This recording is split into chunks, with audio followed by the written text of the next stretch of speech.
Hello class, क्या हाल चाल है आपके?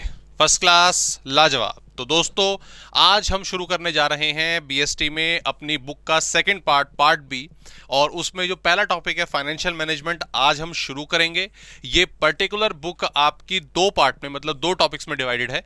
एक तो है आपका फाइनेंशियल मैनेजमेंट और एक है आपका मार्केटिंग मैनेजमेंट। तो इस पर्टिकुलर बुक में हमें ये दो हेडिंग कवर करनी है as compare to part A. जो कंटेंट है, जो सिलेबस है पार्ट बी में, वो काफी कम है, ठीक है, नंबर ऑफ चैप्टर्स के हिसाब से भी और उनकी लेंथ के हिसाब से भी। तो आज की क्लास में तो हम शुरू करने वाले हैं फाइनेंशियल मैनेजमेंट। इसी में फाइनेंशियल मैनेजमेंट का मीनिंग वगैरह, और फिर उसके बाद हम मार्केट्स के बारे में, फाइनेंशियल मार्केट्स के बारे में पढ़ेंगे। ये टॉपिक एंड हो जाएगा। देन हम मार्केटिंग मैनेजमेंट की तरफ मूव करेंगे, वो भी काफी इजी टॉपिक है। सो फाइनेंशियल मैनेजमेंट की बात करते हैं तो शुरुआत तो हम इस पर्टिकुलर टॉपिक की करेंगे फाइनेंशियल मैनेजमेंट की मीनिंग से, कि एक्चुअल में फाइनेंशियल मैनेजमेंट होता क्या है। तो दोस्तों, जैसा कि हम देख रहे हैं, दो वर्ड हैं, एक फाइनेंशियल और एक मैनेजमेंट। मैनेजमेंट के बारे में ऑलरेडी आप बहुत लंबी चौड़ी कहानी उसके फंक्शंस के बारे में पढ़ चुके हो। जो पार्ट है पूरा का पूरा किस पर डिपेंड था? मैनेजमेंट के ऊपर। उसका प्रोसेस, उसके फंक्शंस, प्लानिंग, ऑर्गेनाइजिंग, स्टाफिंग, उसके अंदर क्या क्या होता है, क्या क्या प्रिंसिपल्स होते हैं, ये सब आपने इन डिटेल पढ़ा था। और पहली ही क्लास में हमने, जो मैनेजमेंट की पहली क्लास थी, उसमें जो हमने मीनिंग की बात करी थी, तो अपने ऑब्जेक्टिव्स को अचीव करना, ऑर्गेनाइजेशन के effectively and efficiently, best possible way में, वो मैनेजमेंट होता है। तो ऑब्वियसली अब मैनेजमेंट के साथ हमने एक वर्ड को और लगा दिया है, and that is what? Financial management. ठीक है, आपका फाइनेंशियल मैनेजमेंट। देखो, management you already know, planning, organising, staffing, directing and controlling. ठीक है, ये एक प्रोसेस है। ये क्या है? प्रोसेस है। उस मैनेजमेंट के प्रोसेस के साथ मैंने फाइनेंस जोड़ दिया। इसका मतलब क्या है? मनी। इसका मतलब क्या है? मनी। मनी बोलिए, कैश बोलिए, बैंक बोलिए, फाइनेंस बोलिए, फाइनेंस सबसे बेस्ट वर्ड है। तो अगर मैं बात करूं तो कंक्लूजन क्या निकल के आई कि फाइनेंशियल मैनेजमेंट इज मैनेजमेंट, जो प्रोसेस हमने पढ़ा, of money of the organisation, of finance of the organisation. और एक पर्टिकुलर ऑर्गेनाइजेशन को चलाने के लिए हमें अगर एक छोटी सी चीज भी खरीदनी है, एक रॉ मटेरियल खरीदना है, ठीक है, या एक लाखों करोड़ों की मशीन भी खरीदनी है, ऑब्वियसली हमें मनी की रिक्वायरमेंट है। चाहे एक छोटे से लेबर को उसकी वेजेस पे करनी हो, या कंपनी के सीईओस को उनकी जो रेम्यूनरेशन है वो पे करनी हो, हमें मनी की जरूरत पड़ती है। हर पर्टिकुलर ट्रांजैक्शन के लिए हमें कैश अपनी ऑर्गेनाइजेशन में चाहिए। उस कैश को मैनेज करना, कितने कैश की रिक्वायरमेंट है, क्या हमारे पास सफिशिएंट अमाउंट में मनी अवेलेबल है। अगर कल को हमें कोई चीज, कोई डिसीजन लेना पड़े, अपने फर्म को एक्सपेंड करना पड़े, या कोई नई एसेट बाय करनी पड़े, क्या उसके लिए हमारे पास सफिशिएंट अमाउंट में मनी अवेलेबल है? अगर है तो अच्छी बात है, अगर नहीं है तो हम कहां से लेकर उसको आएंगे? बैंक से लोन लेंगे, शेयर्स इशू करेंगे, क्या करेंगे? ये तमाम चीजें, तमाम डिसीजन, ये तमाम जो हम फंक्शंस करते हैं एक पर्टिकुलर फर्म के फाइनेंस को, यानी कि मनी को कंट्रोल करने के लिए, ऑर्गेनाइजेशन के फाइनेंस को, मनी को कंट्रोल करने के लिए, इस पूरी प्रोसेस को, इस पूरी चीज को कहा जाता है क्या? Financial management. भाई दो वर्ड जुड़ गए ना, फाइनेंस मनी को लेकर है, मैनेजमेंट क्या प्रोसेस हम जानते हैं। तो वो सारा प्रोसेस सिर्फ फाइनेंस पर जो टारगेट कर रहा है, मनी की अवेलेबिलिटी, उसकी ये इंश्योर कर रहा है कि एक सफिशिएंट अमाउंट में एक पर्टिकुलर ऑर्गेनाइजेशन के पास मनी अवेलेबल हो। ये पूरा प्रोसेस, तमाम प्रोसेस कहा जाता है क्या? Yes, exactly my friends, financial management. So अगर मैं बात करूं फाइनेंशियल मैनेजमेंट की डेफिनेशन की बात करी जाए, तो financial management is the process of planning, organizing,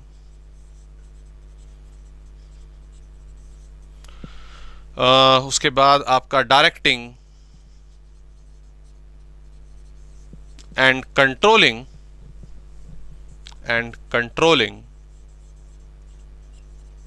the, yes, financial activities. ठीक है, तो जैसे कि मैंने इसमें आपको बताया कि कुल मिलाकर ये एक मैनेजमेंट का प्रोसेस ही है, जो फर्म की फाइनेंशियल एक्टिविटीज को, फाइनेंशियल एक्टिविटीज का मतलब जिसमें इन्वॉल्वमेंट जो है वो किसकी है? मनी की। इसमें इन्वॉल्वमेंट किसकी है? मनी की है। कि भाई एक पर्टिकुलर फर्म के पास जो आपका मनी है वो इजीली अवेलेबल रहे एज पर द रिक्वायरमेंट। तो फाइनेंशियल मैनेजमेंट जो है बेसिकली वो तीन चीजों को सॉरी कवर करता है। इट डील्स विद तीन चीजें दोस्तों याद रखिएगा। पहला है प्रोक्योरमेंट ऑफ फंड, ठीक है। दूसरा है इन्वेस्टमेंट ऑफ फंड्स, और फाइनली डिस्ट्रीब्यूशन ऑफ प्रॉफिट, ठीक है। अगर हम इसको शॉर्ट में लिखें, इनकी शॉर्ट फॉर्म, तो आप इसको चाहे तो याद रखने के लिए, हालांकि सिंपल है, इसमें शॉर्ट फॉर्म की जरूरत नहीं है। It is DIP as a name of dip, आप इसको याद रख सकते हो। तीन चीजों के साथ जो फाइनेंशियल मैनेजमेंट है वो स्पेशली डील करती है। हालांकि अभी इन तीनों के बारे में हम इस चैप्टर में पढ़ेंगे, ठीक है, ये प्रोसेस क्या क्या होते हैं। और फर्दर आगे की क्लासेस में आपको तो इन डिटेल फाइनेंशियल मैनेजमेंट एक बड़े लेवल पर भी पढ़ना है, ठीक है। यहां तो हम जैसे इसके इंट्रोडक्शन के बारे में बात कर रहे हैं इस पर्टिकुलर क्लास में, 12th क्लास में। सो यहां पर दोस्तों it deals with procurement of funds हमें कहां से लाने हैं। हम लोन लें, हम शेयर्स इशू करें, हमें क्या कहते हैं आपका डिबेंचर के थ्रू मनी को राइज करना चाहिए। अलग अलग ऑप्शंस जो कंपनी अपने अकॉर्डिंगली अपनी सहूलियत के हिसाब से बेस्ट पॉसिबल वे को सेलेक्ट करती है।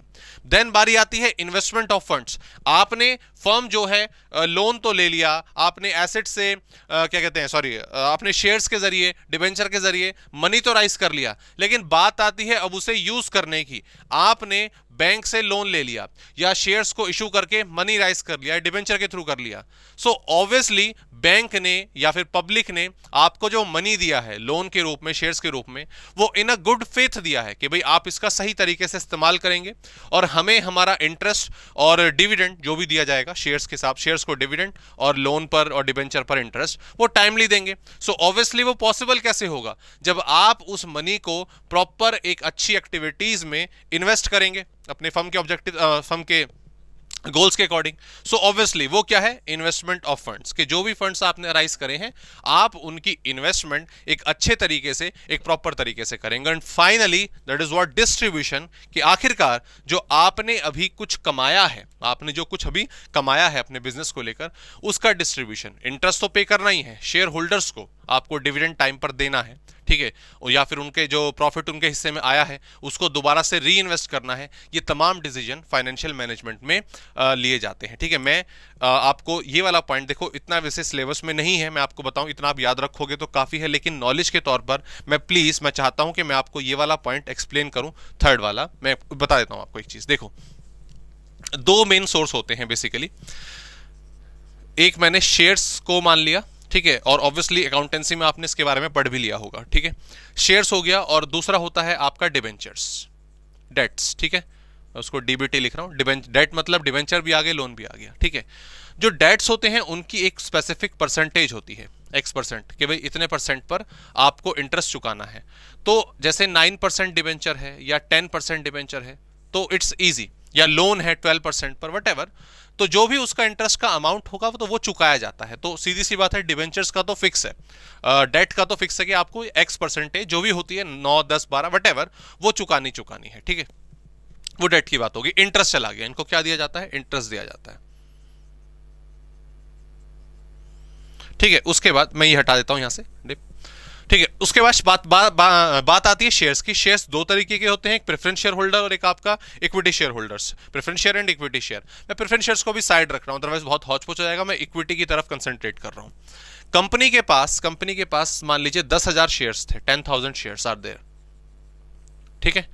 सारे खर्चे पूरे करने के बाद, सारा इंटरेस्ट पे करने के बाद नेट प्रॉफिट आ गया। नेट प्रॉफिट पर गवर्नमेंट ने नेट प्रॉफिट पर जो इनकम निकल कर आई उस पर कंपनी ने गवर्नमेंट को टैक्स भी पे कर दिया। और टैक्स पे करने के बाद मान लीजिए ₹90,000, ठीक है, जो नेट अर्निंग सब कुछ सारा खर्चा माइनस करने के बाद बची हैं वो 90,000 रुपीज की हैं। तो देखो सिंपल कैलकुलेशन हो गई, 90,000 की अर्निंग है, 10,000 शेयर्स थे, तो earning per share, EPS, earning per share कितना आ गया? 9 रुपए। एक शेयर के हिस्से में कितना आया? 9 रुपए आया। तो कंपनी ने बोला कि भाई हमने एक शेयर के लिए, हर एक शेयर के लिए आपका 9 रुपए जो है वो कमाए हैं। अब आता है डिस्ट्रीब्यूशन का decision, distribution of profit. Company के पास ये चॉइस होती है कि 9 के 9 रुपए जो कमाए हैं ये सारे के सारे बांट दे अपने शेयर होल्डर्स को, या फिर कुछ अपने पास भी रख ले। तो नॉर्मली अर्निंग पर शेयर के दो टुकड़े होते हैं, ठीक है। एक होता है डिविडेंड और एक चला जाता है रिजर्व में, ठीक है। एक होता है डिविडेंड और एक चला जाता है रिजर्व में। तो मैं एज्यूम कर रहा हूं कि सपोज कंपनी ने डिसीजन लिया कि हम 4 रुपए बांट देंगे, 4 रुपए मतलब शेयर होल्डर के अकाउंट में डाल देंगे, और 5 रुपए कंपनी अपने पास रखेगी एज अ रिजर्व, ठीक है। ये 5 रुपए कंपनी ने अपने पास रख लिए, लेकिन है ये शेयर होल्डर्स के, ये कंपनी के रिजर्व में जमा होंगे। आगे चल के कंपनी अगर अपना कोई एक्सपेंशन प्लान करेगी तो उसमें पैसा इन्वेस्ट करा जाएगा, और जो शेयर्स हैं जिनका पैसा था उनको as a bonus share, extra share free में प्रोवाइड करा दिए जाएंगे। तो इस तरीके से प्रोसेसिंग होती है। तो मेरा कहने का मतलब ये है कि डिस्ट्रीब्यूशन ऑफ प्रॉफिट से मतलब क्या हुआ? देखो, यहां पर कंपनी ने 90,000 रुपए या 9 रुपए कमाए एक शेयर पे, कंपनी ने डिसाइड करा 4 रुपए बांटे जाएंगे, 5 रुपए अपने पास रखे जाएंगे। लेकिन ये चीज आंख बंद कर डिसाइड नहीं होती है कि भाई आपने 4 रुपए डिसाइड करा तो कैसे करा, 5 रुपए करा तो बस ऐसी सोच लिया कि हाँ चलो अपने पास रख लेते। नहीं, कंपनी इसके लिए पूरी प्लानिंग, पूरी मैनेजमेंट अपनी डिसाइड करती है कि आने वाले टाइम में हमें क्या क्या स्टेप्स लेने हैं, अपने फर्म के जो एक्सपेंशन प्लान्स हैं वो क्या होंगे, पूरा स्पेसिफाई करा जाता है कंपनी की मीटिंग्स में, और शेयर होल्डर्स को बताया जाता है कि भाई हम आपको इतना डिविडेंड देंगे और इतना अमाउंट आप कंपनी के रिजर्व्स में चला जाएगा, ठीक है। So that is what distribution of profit. Distribution of profit सुनने में बड़ा आसान लग रहा है कि यार कमाया और शेयर होल्डर्स में बांट दिया, इतना आसान नहीं है, ठीक है। इसके लिए प्रॉपर जो डिसीजंस हैं वो लिए जाते हैं, आगे फ्यूचर को देखते हुए, एक्सपेंशन प्लान को देखते हुए, ठीक है, और उसके हिसाब से डिविडेंड बांटा जाता है। एक एक्चुअल बात मैं आपको बता दूं, आज के टाइम पे जितना भी प्रॉफिट जो कंपनी कमाती हैं, ठीक है, जैसे 9 रुपए, बहुत ही मामूली अमाउंट, बहुत ही छोटा सा अमाउंट जो है वो डिविडेंड के तौर पर बांटा जाता है, ठीक है। जैसे मान लो 9 रुपए है ना और मेरी कंपनी है, तो मैं शायद आपको 50 पैसे, 25 पैसे, 1 रुपया तो बहुत बड़ी बात हो गई, वो डिविडेंड दूंगा, ठीक है। मैं सारा का सारा क्या कंपनी के रिजर्व्स में इसको कंपनी के रिजर्व्स में डाल दूंगा। लेकिन सर ये तो गलत बात है, ऐसे तो नहीं होना चाहिए। देखो, इसमें कोई बुरी बात नहीं है, ये पैसा आगे चल के बोनस शेयर के रूप में शेयर होल्डर्स को ही मिलता है, ठीक है। डिविडेंड पे करने पर भी कंपनी को टैक्स पे करना पड़ता है, सीधी सी बात ही है, ठीक है। तो अपने टैक्स को बचाने के लिए गवर्नमेंट क्या है, कंपनी क्या है, पैसा रिजर्व में डालती है और आने वाले टाइम में अपने शेयर होल्डर्स को बोनस शेयर्स जो है वो प्रोवाइड कराती है, ठीक है। तो ये नॉलेज आपको पता होनी चाहिए, अदरवाइज काम तो इतने से भी चल जाएगा, पर हाँ जो एक्स्ट्रा नॉलेज आपको हो इन चीजों की तो बहुत अच्छी बात है, ठीक है। सो बेसिकली ये हमने बात करी फाइनेंशियल मैनेजमेंट की मीनिंग की।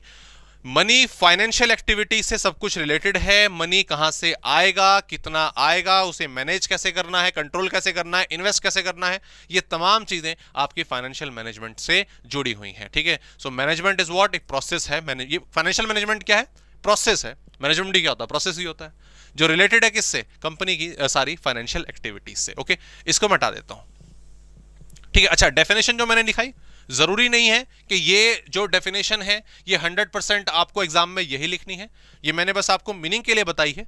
आप डेफिनेटली अदर राइटर्स की, आपकी अपनी बुक्स की जो डेफिनेशंस हैं आप उनका भी यूज करें, डेफिनेटली इसमें कोई बुरी बात नहीं है। बस हाँ, कंसेप्ट क्लियर होना चाहिए, जो मीनिंग है वो स्पेसिफाई होनी चाहिए। अब अगर मैं बात करूं कि फाइनेंशियल मैनेजमेंट के ऑब्जेक्टिव्स क्या हैं, फाइनेंशियल मैनेजमेंट के ऑब्जेक्टिव क्या है, भाई आपने जो क्या कहते हैं, आपका क्या कहते हैं फंड्स हैं, ठीक है, जो आप उसके बारे में प्लानिंग कर रहे हो कि भाई हमें इतना पैसा चाहिए, इतना हमें शेयर से उठाना है, इतना डिबेंचर से, इतना लोन से, ये सब चीजें आप कर रहे हो, क्यों कर रहे हो? देखो, इसके पीछे बेसिकली आपकी जो 3 चीजें हैं वो जुड़ी हुई हैं। सबसे पहला है अवेलेबिलिटी, दूसरा है यूटिलाइजेशन, और तीसरा है सेफ्टी, ठीक है। तीसरा है कि आपका सेफ्टी, ठीक है। 3 चीजों से रिलेटेड ये आपकी होती है। सबसे पहला तो ऑब्वियसली पॉइंट क्या आ गया, अवेलेबिलिटी, ठीक है। फाइनेंशियल मैनेजमेंट एंश्योर करती है, ensure the availability is availability of funds at the time of requirement, at the time of requirement. जब भी एक पर्टिकुलर ऑर्गेनाइजेशन को फंड्स की जरूरत हो तो ऑब्वियसली मनी अवेलेबल रहना चाहिए। आपने पहले से ही प्लानिंग करके रखी थी कि आने वाले 6 महीने में फर्म को एक्सपेंड किया जा सकता है या एक नई मशीन जो है परचेज की जा सकती है। वो नई मशीन, वो नया प्लांट, उसकी कॉस्ट 50 लाख रुपए, 1 करोड़ रुपए, 10 करोड़ रुपए है। तो इसके लिए आपने पहले से प्लानिंग करी, ठीक है। अब पहले से 6 महीने पहले प्लानिंग शुरू कर दी। अब 6 महीने अगर आपने पहले प्लानिंग शुरू कर दी तो जो एस्टिमेशन ऑफ कॉस्ट है आपके प्लान का, आपके मशीनरीज का, जो भी आपने डिसाइड करा है, वो आप स्पेसिफाई कर पाओगे कि हाँ लगभग इतना अंदाजा हमारा सही रहेगा। उसके बाद इस 6 महीने के टाइम में आप प्रॉपरली ये जज कर पाओगे कि मनी को हमें किस तरीके से अराइज करना है, ठीक है। क्या हमारे पास इतना रिजर्व पड़ा हुआ है, क्या हमें ये पैसा लोन पर लेना चाहिए, लोन पर लेना ठीक रहेगा, या शेयर्स इशू करें। तो ये क्या है कि अगर आप एक पर्टिकुलर टाइम से प्लानिंग करके चल रहे हो तो राइट टाइम पर ये एक गारंटी है, गारंटी इन द सेंस कि पॉसिबिलिटी हाई है कि ensure the availability of funds at the time of requirement. जब हमें रिक्वायरमेंट होगी, जब हमें वो ट्रांजैक्शन करनी होगी, तब फर्म के पास जो मनी है, जो फाइनेंस है, वो अवेलेबल होगा। उसके बाद यूटिलाइजेशन, भाई आपने फंड तो ले लिया, ठीक है, लोन ले लिया, वो जो मैं आपको भी समझा रहा था अभी, ठीक है, इससे पहले भी इन्वेस्टमेंट वाले पॉइंट में आपने लोन तो ले लिया, ठीक है, लेकिन क्या अब आप उसको प्रॉपरली इन्वेस्ट कर रहे हो? तो इसमें क्या है, it is effective utilisation of funds in fixed and current assets, in fixed and current assets, ठीक है। जो आपकी फिक्स्ड और करंट एसेट्स हैं, ये आप ऑब्वियसली आप इससे फैमिलियर होंगे। फिक्स्ड और करंट एसेट्स से, फिक्स्ड इन्वेस्टमेंट आपने एक बार करी है और फायदा आपको लंबे टाइम तक मिलने वाला है। करंट एसेट्स देखो, अब इसमें मैनेजमेंट कैसे होती है। आपके पास क्या कहते हैं, मैं ज़ूम कर रहा हूं, यहीं पे लिख देता हूं। सपोज आपके पास 50 करोड़ का फंड था, ठीक है, उसमें से आपने 35 करोड़ की फिक्स्ड एसेट बाय कर ली, ठीक है, 15 करोड़ आपके पास अवेलेबल है। अब ये 35 करोड़ की फिक्स एसेट, तो ये क्या हो गया, ये एग्जैक्टली आपका फिक्स एसेट हो गया। अब ये जो 15 करोड़ है, इसका इस्तेमाल किस लिए होगा? 15 करोड़ का इस्तेमाल, यानी कि जो बाकी आपकी करंट एसेट आप कह सकते हो, करंट एसेट का यूटिलाइजेशन किसके लिए होता है? फिक्स एसेट को यूज करने के लिए। मशीन आपने खरीद ली, that is your fix asset, लेकिन उस मशीन को ऑपरेट करने के लिए मुझे लेबर चाहिए, मुझे रॉ मटेरियल चाहिए, मुझे इलेक्ट्रिसिटी चाहिए। तो वो जो रेगुलर खर्चे हैं, मशीन तो एक बार आ गई ना 35 करोड़ की, इंस्टॉल हो गई, दैट्स इट। लेकिन जो बाकी खर्चा है, जो रॉ मटेरियल को खरीदना है, जो मशीन के लिए यूज होगा, जो लेबर आएगी काम करने के लिए मशीन पर, ठीक है, जो इलेक्ट्रिसिटी कंजम्पशन चाहिए, ये खर्चे क्या है? रेगुलर हैं। क्या अब लेबर को तो आपने बुला लिया, लेकिन उनको देने के लिए आपके पास पैसे अवेलेबल नहीं है। रॉ मटेरियल आपने खरीद तो लिया, लेकिन उसके पेमेंट के लिए सफिशिएंट फंड नहीं है। तो ऐसे तो कुछ दिन तक काम चलेगा भैया, उसके बाद फिर काम क्या रुक जाएगा? भाई लेबर को पैसे नहीं मिलेंगे तो सीधी सी बात है, काम नहीं करेगा। आपने स्टॉक की पेमेंट, अपने रॉ मटेरियल की पेमेंट टाइम पर नहीं करी, वो अगला सामान नहीं भेजेगा। सो ऑब्वियस सी बात है कि यहां पर आपने क्या कि भाई हमारे पास sufficient fund in form of cash, यानी करंट एसेट, अवेलेबल नहीं था। तो ऑब्वियसली इन दोनों की मैनेजमेंट भी आपको प्रॉपर करनी पड़ती है कि भाई हमारे पास जो फंड्स अवेलेबल है उसमें से कितना फिक्स एसेट के लिए रखना है और कितना करंट एसेट्स के लिए रखना है, ताकि दोनों की फंक्शनिंग प्रॉपर होती रहे। And the final is what? Safety. Safety किस चीज की? देखो, अगर मैं आपको प्राइम ऑब्जेक्टिव बताऊं ना, प्राइम ऑब्जेक्टिव, सबसे पहला कहानी की शुरुआत कहां से हुई है? तो ऑब्जेक्टिव ऑफ फाइनेंशियल मैनेजमेंट होता है maximisation of wealth of shareholder. Maximisation of wealth of shareholder बोल दो, स्टेक होल्डर्स बोल दो, जो भी है जिनका पैसा लगा हुआ है। पर्पस यही है। तो मैंने अभी एक एग्जांपल आपको पहले दिया था, होप ये दोनों पॉइंट आपको क्लियर हो गए होंगे, ठीक है। अब सेफ्टी का मैं आपको मतलब समझा रहा हूं। यहां पर अभी मैंने जो एग्जांपल लिया था ईपीएस वाला, 9 रुपए कमाए थे, ठीक है, एक पर्टिकुलर क्या कहते हैं फर्म ने 9 रुपए कमाए अपने पर शेयर के लिए। उसमें से मैंने बोला 4 रुपए रख लिए, 4 रुपए बांट दिए थे और 5 रुपए कंपनी ने रिजर्व में डाल दिए थे, ठीक है। ये था हमारा स्ट्रक्चर, मैं लिख ही देता हूं, 9 में से 4 और 5। ये डिविडेंड के रूप में था और ये कंपनी रिजर्व में डाल दिया था। एंड में मैंने आपको एक चीज और बताई थी कि नॉर्मली 4 रुपए बहुत ज्यादा है, 4 रुपए बहुत ज्यादा है। कंपनी क्या करती है नॉर्मली, कंपनी क्या करती है नॉर्मली एक्चुअल में जो केस है, 9 में से 1 रुपया, एक भी मैं ज्यादा बता रहा हूं, कई बार तो उसकी परसेंटेज बहुत कम होती है, और 8 रुपए रिजर्व में डाल दिए, 8 रुपए रिजर्व में डाल दिए। अब ऑब्वियसली देखो, आप शेयर होल्डर हो मान लो, तो आपको पता चला कि यार 9 रुपए कमाए थे एक शेयर पे और हमें 1 रुपया मिला, 8 रुपए कंपनी ने अपने पास रख लिए। क्या ये चीज ठीक है? क्या ये 8 रुपए कंपनी के रिजर्व्स में जा रहे हैं? क्या इन रिजर्व को आगे चल के री इन्वेस्ट किया जाएगा और री इन्वेस्ट करके शेयर होल्डर्स को बेनिफिट मिलेगा? तो ये सारे तमाम सवाल जो शेयर होल्डर्स हैं, जो इन्वेस्टर्स हैं, उनके मन में रहता है कि यार पैसा हमारा डूब ना जाए। तो ऐसा जो भरोसा है आपकी ऑर्गेनाइजेशन को, वो तोड़ना नहीं चाहिए। उन्हें अपने फंड्स पे, उन्हीं के मतलब जिन्होंने शेयर होल्डर जिन्होंने लगाया पैसा, उनके फंड्स की प्रॉपर सेफ्टी रखनी चाहिए कि हाँ, your money is in good hand. ठीक है, your money is in good hand, कि हमने उसको प्रॉपरली ध्यान रखा है। तो ये सेफ्टी ऑफ फंड बेसिकली कैसे? सेफ्टी ऑफ फंड बाय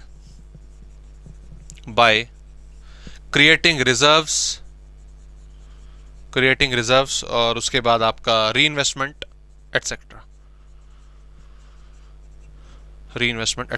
तो ये पॉइंट्स आपके बताते हैं कि किस तरीके से जो ऑब्जेक्टिव्स हैं, मतलब प्राइम ऑब्जेक्टिव क्या है, maximisation of shareholder wealth. कुल मिला के कंक्लूजन यही है, सब कुछ जो मैनेजमेंट होती है कि भाई हमें ऑर्गेनाइजेशन के जो फंड्स हैं उनको इंक्रीज करना है, अपने शेयर होल्डर्स की वेल्थ को मैक्सिमाइज करना है। तो वो कैसे पॉसिबल है? 3 चीजें हमने देखी कि हम अपने शेयर होल्डर्स को जो फंड्स को है राइट टाइम पर अवेलेबल कराएं अपनी रिक्वायरमेंट के हिसाब से, एंड जो आपका इफेक्टिव यूटिलाइजेशन है वो करा जाए एसेट्स में, एंड फाइनली जो सेफ्टी ऑफ फंड्स है by creating reserve, by investment of profit, ये काम होना चाहिए। क्लियर दोस्तों? तो हमने यहाँ पर जो मीनिंग है वो फाइनेंशियल मैनेजमेंट की देखी, और जो उसका प्राइम ऑब्जेक्टिव है वो किसके थ्रू पूरा किया जा सकता है वो हमने देखा। अब हम आगे बढ़ते हैं। अब अगली हेडिंग जो है बेसिकली फाइनेंशियल मैनेजमेंट, वो हमें पढ़ना है फाइनेंशियल प्लानिंग। वो क्या पढ़ना है? छोटा सा टॉपिक, उसके बाद फिर हम डिसीजंस पे जाएंगे। तो फाइनेंशियल प्लानिंग क्या होती है और फाइनेंशियल डिसीजंस क्या होते हैं, ये हमें इस चैप्टर में पढ़ना है। तो अगली टॉपिक पर अगली हेडिंग हमारी क्या है? Financial planning. तो दोस्तों फाइनेंशियल प्लानिंग देखते हैं। फाइनेंशियल प्लानिंग की अगर मैं बात करूं, छोटा सा टॉपिक है, इसको बस अभी डेफिनेशन के साथ ही खत्म कर लेते हैं। Financial planning, okay. Financial planning में हमें 2 चीजें एस्टिमेट करनी सीखनी होती हैं, 2 चीजों का पता लगाना आवश्यक होता है। पहली चीज है कितना, ठीक है, और दूसरा है कहां। ठीक है, कितना एंड कहां। अगर कितना की बात करी जाए तो फाइनेंशियल प्लानिंग का जो पहला स्टेप है that is estimation of funds required. कितने पैसे की आवश्यकता है, कितने फंड की आवश्यकता है अपने टारगेट को, अपनी रिक्वायरमेंट को पूरा करने के लिए। तो पहले तो इस चीज का पता लगाना। ठीक है, जैसे फॉर एग्जांपल मैं आपको छोटा सा एग्जांपल दूं। अगर एक फर्म अपनी मशीन, ओके चलो घर का एग्जांपल लेते हैं ना, क्यों अभी फर्म में जाना। अगर हमने एक डिसीजन लिया, कि हमें घर के लिए वॉशिंग मशीन बाय करनी है, सो आई एम जस्ट एज्यूमिंग कि वो जो वॉशिंग मशीन है वो 30,000 रुपीज की आ जाएगी। ठीक है, ओके तो अब वॉशिंग मशीन के लिए हमें कितने फंड की आवश्यकता है? मैं रिपीट कर दूं आपको दोबारा से। घर में डिसाइड करा गया कि हमें एक वॉशिंग मशीन बाय करनी है। उस वॉशिंग मशीन को हमने जो उसकी मार्केट प्राइस है वो 30,000 रुपीज है। अब उस वॉशिंग मशीन के लिए हमें कितने फंड्स की आवश्यकता होगी? सर आपने खुद ही तो बोल दिया 30,000 रुपए। नहीं दोस्तों, 30,000 की तो जो वॉशिंग मशीन है वो आ जाएगी। ठीक है, लेकिन उस वॉशिंग मशीन को चलाने के लिए जो इलेक्ट्रिसिटी कंजम्पशन है वो एक्स्ट्रा होगा। पहले सपोज हम मैनुअली धोया करते थे घर में कपड़े, लेकिन अब जब इलेक्ट्रिसिटी कंजम्पशन होगा तो ऑब्वियसली जो इलेक्ट्रिसिटी का बिल है वो क्या आएगा? ज्यादा आएगा। तो with related to washing machine जो इलेक्ट्रिसिटी का अमाउंट है वो भी क्या हो जाएगा? बढ़ जाएगा। साथ ही मान लीजिए उस वॉशिंग मशीन के लिए हमें कोई सेपरेटली कोई स्पेशल जो वॉशिंग पाउडर है वो बाय करना पड़ेगा। उसके लिए हमें मनी चाहिए। तो यहां पर चीज क्या है कि एसेट की जो कॉस्ट है खाली वो फंड की रिक्वायरमेंट नहीं है, उस एसेट से रिलेटेड हमारे कुछ अलग अलग और खर्चे भी हो सकते हैं। जैसे मैंने वॉशिंग मशीन के लिए दो चीजें ज्यूम करी, एक इलेक्ट्रिसिटी कंजम्पशन और एक आपका वॉशिंग पाउडर का एक्सपेंडिचर। तो यहां पे अगर हम देखें तो मशीन 30,000 की है, लेकिन इन दोनों का जो मंथली एक्सपेंडिचर आएगा उसे मैनेज करने के लिए भी हमारे पास जो फंड्स हैं वो अवेलेबल होने चाहिए। सो इट इज मीन कि एस्टिमेशन ऑफ फंड रिक्वायर, पहले तो ये पता लगाओ कि भाई हमें कितने मनी की आवश्यकता है। सेम ऐसी जो अलग अलग ऑर्गेनाइजेशन में, अलग अलग इंडस्ट्रीज में होता है, फर्म्स में होता है कि भाई आपने मशीन तो बाय कर ली, लेकिन उस मशीन आपने मान लो 50 लाख की मशीन जो है बाय कर ली, उसकी इंस्टॉलेशन वगैरह करवा दी, लेकिन अब ऑब्वियसली उस मशीन को चलाने के लिए मान लीजिए 10 लेबर की एक्स्ट्रा जरूरत पड़ेगी। हालांकि लेबर मतलब कम चाहिए होते हैं, पर मैं एक सेपरेट टेक्नीशियन की बात कर रहा हूं। सपोज कि 10 टेक्नीशियन की जरूरत पड़ेगी, भाई उनकी सैलरी, काम मशीन जल्दी करके देगी लेकिन कुछ खर्चे और भी तो मांगेगी ना। टेक्नीशियन जो है 10 चाहिए। इलेक्ट्रिसिटी कंजम्पशन ज्यादा होगा। रॉ मटेरियल, पहले लेबर काम करते थे तो रॉ मटेरियल का कंजम्पशन थोड़ा जो है स्लोली होता था, लेकिन अब मशीन है तो रॉ मटेरियल का कंजम्पशन फटाफट होगा। तो क्या उसको मैनेज करने के लिए हमारे पास कैश अवेलेबिलिटी है? तो ये तमाम चीजें होती हैं दोस्तों। खाली एक एसेट को हम बाय करके ले आए, पर जैसे घर में गाड़ी के लिए होता है, गाड़ी बाय करोगे तो पेट्रोल का कंजम्पशन, उसके इंश्योरेंस का कंजम्पशन, मान लो ड्राइवर रखा है तो उसकी सैलरी, तो ये तमाम चीजें मैनेज करनी पड़ती है। तो सबसे पहले तो अपनी प्लानिंग के अंदर हम ये डिसाइड करते हैं कि हमें कितने फंड्स की आवश्यकता है। एंड द नेक्स्ट इज कहां? Source of fund. आप वो मनी अरेंज कैसे करेंगे? मैं वॉशिंग मशीन से ही शुरू करता हूं। चलिए, जो घर में लिया था वो 30,000 रुपए, जो 20,000 रुपए जो मशीन के लिए चाहिए, और हमने 5,000 रुपए ऊपर से एस्टिमेट करके चले भाई इतना खर्चा हमें और मेंटेन करना है, वो 35,000 रुपीज क्या हम अपनी सेविंग्स से दे दें? ठीक है, पहली चीज ये ऑप्शन हमारे सामने आया। दूसरा, एक काम करते हैं, आपका फ्लिपकार्ट पे आपका अमेजन पे स्कीम चल रही है, क्रेडिट कार्ड के थ्रू कैशबैक भी मिल जाएगा, वहां से बाय कर लेते हैं। मंथली जो इंटरेस्ट है ईएमआई के साथ वो बनवा लेंगे, 13% सपोज उसका इंटरेस्ट है, क्या वो ठीक रहेगा? या जहां से हमने बाय करी है वहां से फाइनेंस करवा लेते हैं, वो 11% पर हमें दे रहा है 12 मंथ्स के लिए, 24 मंथ्स के लिए। तो दोस्तों, उस वॉशिंग मशीन को बाय करने के लिए भी हमारे पास बहुत सारे ऑप्शन आ गए। खुद की सेविंग्स, आपका ईएमआई बेस पर आप बाय कर सकते हो, या उसको क्रेडिट कार्ड के थ्रू फाइनेंस करवा सकते हो, बहुत सारी चीजें आ गई। अब इनमें से आपका सबसे सुपीरियर कौन होता है, यही हम डिसीजन लेते हैं फाइनेंशियल मैनेजमेंट के अंदर। तो फाइनेंशियल प्लानिंग ने हमें दो चीजें क्लियर करके दी कि भैया, एक तो हम ये कैलकुलेशन करते हैं कि हमें कितने मनी, कितने फंड की आवश्यकता है, और दूसरी चीज जो स्पेसिफाई करके देती है वो क्या, कि हमें सीधी सी बात है वो मनी कहां से लेकर आना है। कंपनी की बात करें, एस्टिमेशन ऑफ फंड, वो मशीन वाला एग्जांपल, ठीक है, 50 लाख चाहिए और टेक्नीशियन आएंगे, रॉ मटेरियल लगा, तो उसके लिए 10 लाख का कॉर्पस, 10 लाख का फंड और हमारे पास हमेशा रेडी रहना चाहिए। अब वो 60 लाख रुपए हम कहां से लेकर आएंगे?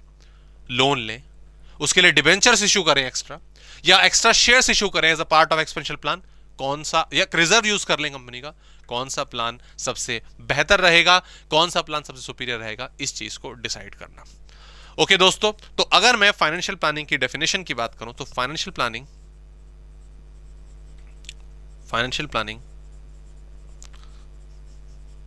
Is the process of financial management का बेसिकली सबसे पहला पार्ट, सबसे पहला स्टेप फाइनेंशियल प्लानिंग होता है। Financial planning is the process of estimation, या estimating the required funds and specifying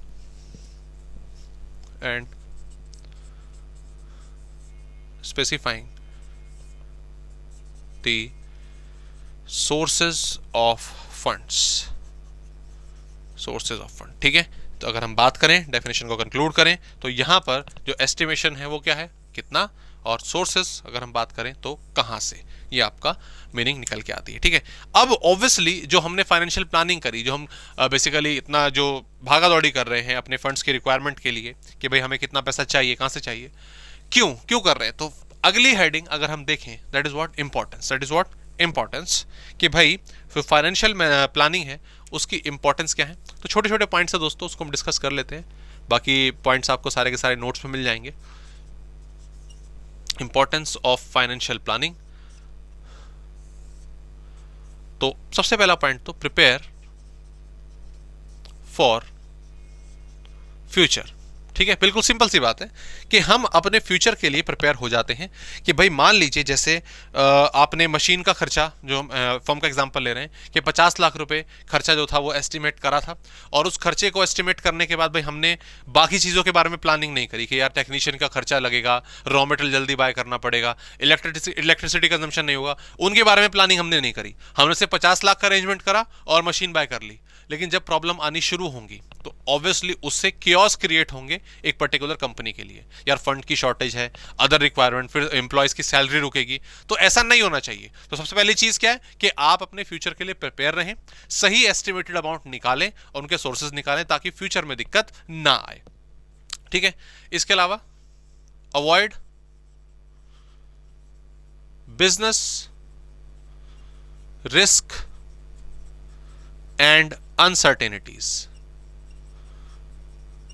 obviously important, business risk and uncertainties को ये आपका कंप्लीटली अवॉइड करता है। कैसे सर? देखो सेम चीज भाई, जैसे अगर हम जो मशीन का एग्जांपल लेके चल रहे हैं उसी से समझेंगे। भाई यहां पर अगर हम ध्यान दें, हमने जब 50 लाख की मशीन खरीदी, टेक्नीशियंस की सैलरी को हमने एस्टिमेट नहीं करा था, 10 टेक्नीशियंस हमने एक्स्ट्रा लगाए और ड्यू डेट पर उनकी सैलरी पे करनी थी, लेकिन फंड्स की कमी की वजह से हम उनकी सैलरी पे नहीं कर पाए। अब वो आने वाले महीने में आए या ना आए, 5 ने जॉब छोड़ दी, 5 नहीं आए, तो मतलब सीधी सी बात है वहां पर क्या काम रुक जाएगा, कंपनी का जो काम है वो क्या हो जाएगा, रुक जाएगा। और उसकी वजह से जो मशीन है, जो 50 लाख की मशीन आपने लगाई थी, उसकी ऑपरेशंस नहीं हो रहे, वो ऑपरेट नहीं कर रही, तो क्या फायदा हुआ वो 50 लाख भी खर्च करने का। तो कहने का मतलब ये है कि आप अगर फाइनेंशियल प्लानिंग प्रॉपरली रखेंगे तो जो एक फिक्स एसेट है वो तो आपने बाय कर ली, लेकिन जो वर्किंग कैपिटल आपको ऑपरेट करने के लिए चाहिए वो भी मेंटेन रहेगी और आपका काम जो प्रोसेस है वो कंप्लीटली चलता रहेगा। एंड यस ऑब्वियसली नेक्स्ट क्या, रिड्यूस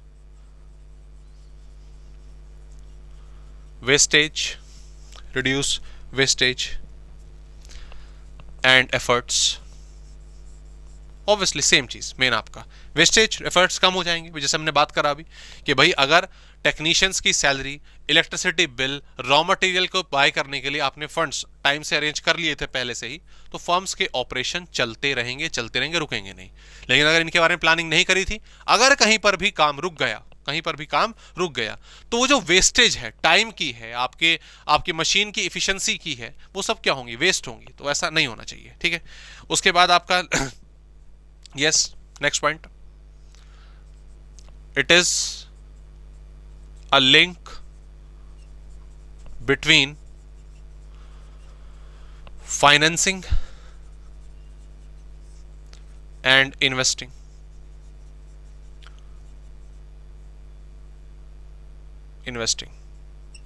ठीक है, पैसा कहां से आएगा, कहां इन्वेस्ट होगा, इन चीजों को डिसाइड करना, इन चीज के लिए प्लानिंग करना, ये फाइनेंशियल प्लानिंग का एक मेन पार्ट होता है। ठीक है, दैट्स इट। बाकी तो आप इजी आप पढ़ लेंगे नोट से। ठीक है, तो ये आपके हमने डिस्कशन करी इसके बारे में, फाइनेंशियल प्लानिंग के बारे में। होप ये कंटेंट आपको क्लियर हुआ होगा। ठीक है, तो छोटा सा टॉपिक है, बाकी इसको नोट से आप देखेंगे। अब आते हैं मेन मुद्दे पर, ये मैं हटा रहा हूं दोस्तों। अब आते हैं इस चैप्टर के मेन कंटेंट पर, and that is what financial decisions. वो कौन कौन से फैक्टर्स जो मेन फाइनेंशियल मैनेजमेंट को मिलकर बनाते हैं, आइए उन फाइनेंशियल डिसीजन के बारे में डिस्कशन करते हैं। फाइनेंशियल डिसीजंस को दोस्तों मैं आपको आज की क्लास में, आज की इस क्लिप में जो फॉर्मेट है पूरा का पूरा, जो कंटेंट में पढ़ना है, उसको एक हायरार्की के थ्रू प्रेजेंट कर देता हूं। ठीक है, इन डिटेल, इन डेप्थ जाकर हम उसको नेक्स्ट क्लास में करेंगे। अभी जस्ट ओवरव्यू सारे पॉइंट्स का, और उसके बाद नेक्स्ट क्लास में इसको इन डेप्थ जाकर हम करेंगे। ठीक है, सो फर्स्ट ऑफ ऑल अगर मैं बात कर रहा हूं फाइनेंशियल डिसीजंस की दोस्तों, तो ध्यान रखिएगा फाइनेंशियल डिसीजंस को 3 पार्ट में डिवाइड करा गया है। 3 हिस्से, 3 झूले इसके बनेंगे। ठीक है, पहला है इन्वेस्टिंग डिसीजन, दूसरा है फाइनेंसिंग डिसीजन, और फाइनली लास्ट है डिविडेंड डिसीजन। ठीक है, पहला है आपका इन्वेस्टिंग, दूसरा है आपका फाइनेंसिंग और लास्ट है आपका डिविडेंड डिसीजन। ठीक है, अब आगे ये क्या है, ऑलरेडी काफी हद तक अभी तक की डिस्कशन में, अभी तक की इस क्लास में इन चीजों को हम काफी हद तक डिस्कस कर चुके हैं। इन्वेस्टिंग का मतलब क्या है, इन्वेस्टिंग डिसीजन का मतलब क्या है, इसको इन्वेस्टिंग बोले, इन्वेस्टमेंट बोले, ठीक है, अब आपके ऊपर है। इन्वेस्टिंग डिसीजन में हम ये डिसाइड करते हैं कि पैसा हमें कहाँ कहाँ लगाना है अपनी ऑर्गेनाइजेशन में, अपने फर्म में, जो हम प्लानिंग कर रहे हैं नेक्स्ट स्टेप की, उसमें हमें मनी को कहाँ कहाँ इन्वेस्ट करना है, ये डिसीजन हम इसके अंदर लेते हैं। तो दोस्तों याद रखिएगा, अभी इन्वेस्टिंग डिसीजन में हम फर्दर दो चीजें पढ़ेंगे। एक हम पढ़ेंगे लॉन्ग टर्म डिसीजन, और ये वर्ड ना यूज करके हम एक बेटर वर्ड यूज करेंगे, and that is what capital budgeting decision. याद रखिएगा, कैपिटल बजटिंग डिसीजन।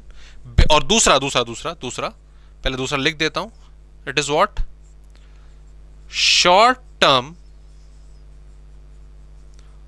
डिसीजन, और इसको भी हम एक बेटर वर्ड से यूज करेंगे, it is working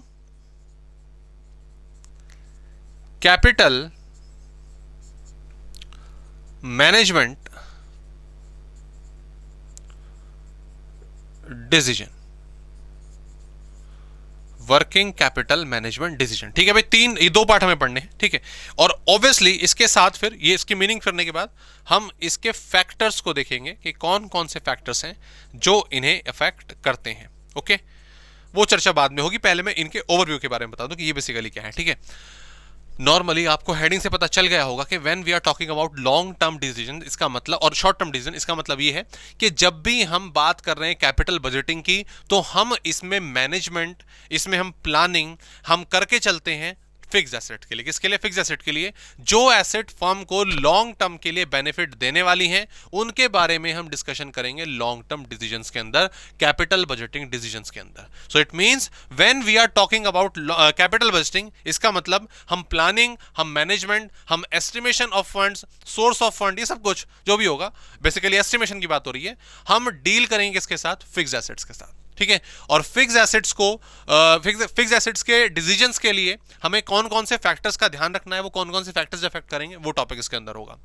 next, short term decision, वही मशीन हमने 50 लाख की जो ली थी, उसके साथ टेक्नीशियन है, उसके साथ लेबर है, इलेक्ट्रिसिटी बिल है, रॉ मटेरियल है, उसके लिए हमें कितने फंड्स की रिक्वायरमेंट होती है, वो तमाम डिसीजन, उन डिसीजंस को हम कहते हैं क्या? Working capital management. So basically when we are talking about investment decision, so investment decision तो सिर्फ इस चीज से रिलेटेड है, कितना चाहिए किसके लिए। ठीक है, हमें कैपिटल एसेट के लिए, हमें फिक्स एसेट के लिए कितना चाहिए और वर्किंग कैपिटल के लिए कितना चाहिए, हम ये चीज डिसाइड करके चलते हैं। ओके, सो पहला पार्ट पूरा हुआ इन्वेस्टमेंट डिसीजन कि भाई हमने जो पैसा है वो आपका डिसाइड कर लिया कि हमें इतने फंड्स की रिक्वायरमेंट है, 50 लाख यहाँ पर, 20-25 लाख यहाँ पर, 75 लाख रुपए टोटल हमें इन्वेस्टमेंट्स की जरूरत है अपनी ऑर्गेनाइजेशन के लिए। But the now the fact is, next step is, कहां से आएगा?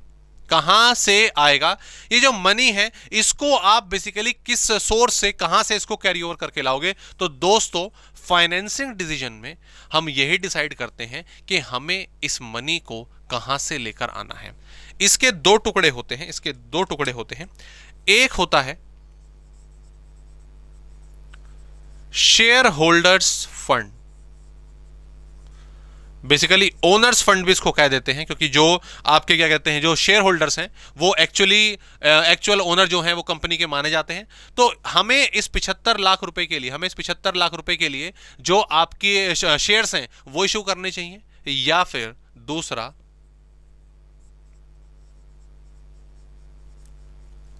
Borrowed funds.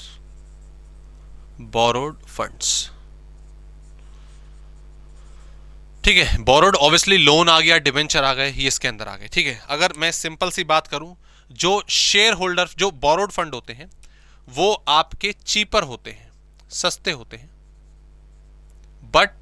बट रिस्की होते हैं। बट रिस्की होते हैं। और आपका शेयर होल्डर फंड की अगर मैं बात करूं तो ये एक्सपेंसिव होते हैं बट सेफ होते हैं। तो दोनों की अपनी अपने एक पॉजिटिव पॉइंट है, अपना अपने एक नेगेटिव पॉइंट है। नॉर्मली जो शेयर होल्डर वेल्थ है, आप खुद सोचो ना यार, आपने किसी कंपनी के शेयर्स बाय करे, कंपनी ने लोन भी ले रखा है, लोन वालों को कंपनी 10% पे कर रही है, ठीक है, लोन वालों को कंपनी 10% पे कर रही है। यार आपने तो अपना शेयर, अपनी पूंजी कंपनी को दे दी, तो आपकी क्या उम्मीद रहेगी यार, अगर लोन वाले को 10% दे रहे हैं तो कम से कम हमें 12% 15% तो दें। तो इसीलिए जो रिटर्न जो एक शेयर होल्डर एक्सपेक्ट करता है वो ज्यादा होता है। इसे क्या बोला गया हमने, इसे क्या बोला हमने कि ये एक्सपेंसिव होते हैं, ठीक है। और जो बोरोड फंड है, लोन डिबेंचर वगैरह, उनका रेट नॉर्मली क्या होता है, कम होता है, नॉर्मली क्या होता है, कम होता है। लेकिन अगली चीज, बोरोड फंड चीपर तो है लेकिन वो रिस्की भी है। शेयर होल्डर फंड भले ही एक्सपेंसिव हो लेकिन वो सेफ है। मतलब भाई कंपनी मान लीजिए लॉस में है, लॉस मतलब कंपनी को लॉस हुआ, ठीक है, तब भी क्या एग्जैक्टली रिटर्न इंटरेस्ट तो देना ही पड़ेगा ना। अब शेयर होल्डर का जो डिविडेंड है, जो ईपीएस हमने स्टार्टिंग में निकाला था, कंपनी ने कमाया तो दिया, नहीं कमाया तो नहीं दिया। कहां से देगी कंपनी, ये किस केस में होता है, शेयर्स के केस में। लेकिन अगर कंपनी ने लोन लिया है तो ऑब्वियसली वो इंटरेस्ट तो चुकाना ही पड़ेगा ना, उसके लिए तो आप कुछ कर ही नहीं सकते, ठीक है। कंपनी प्रॉफिट में हो या ना हो, वो इंटरेस्ट आपको चुकाना ही पड़ेगा। तो वो क्या होते हैं, रिस्की। लेकिन शेयर होल्डर के साथ ऐसा नहीं होता, आपने कमाया है तो आप देंगे, ठीक है। तो सेम थिंग अगेन, इन दोनों में से कौन सा सोर्स ठीक रहेगा, वो तमाम फैक्टर्स जो डिसाइड करेंगे कि भाई इन दोनों में से कौन सा जो सोर्स है कंपनी के लिए वो बेटर रहता है, इसके फैक्टर्स के बारे में हमें डिस्कस करना है, ठीक है। वो हम नेक्स्ट क्लास में करेंगे। मैं आपको जस्ट अभी ओवरव्यू दे रहा हूं कि हमें फाइनेंशियल डिसीजन में कौन कौन से टॉपिक कवर करने हैं। सो नाउ इन्वेस्टमेंट डिसीजन, हमें पैसा किस किस एसेट के लिए कितना कितना चाहिए, ठीक है, वो डिसाइड हुआ। वो पैसा हम कहां से लेकर आएंगे वो हमने डिसाइड करा। डिविडेंड डिसीजन, ये हालांकि काफी हद तक हमने डिस्कस करा था। सेम ईपीएस 9 में से 4 रुपए बांट दिए, 5 रख लिए, वही चीज है।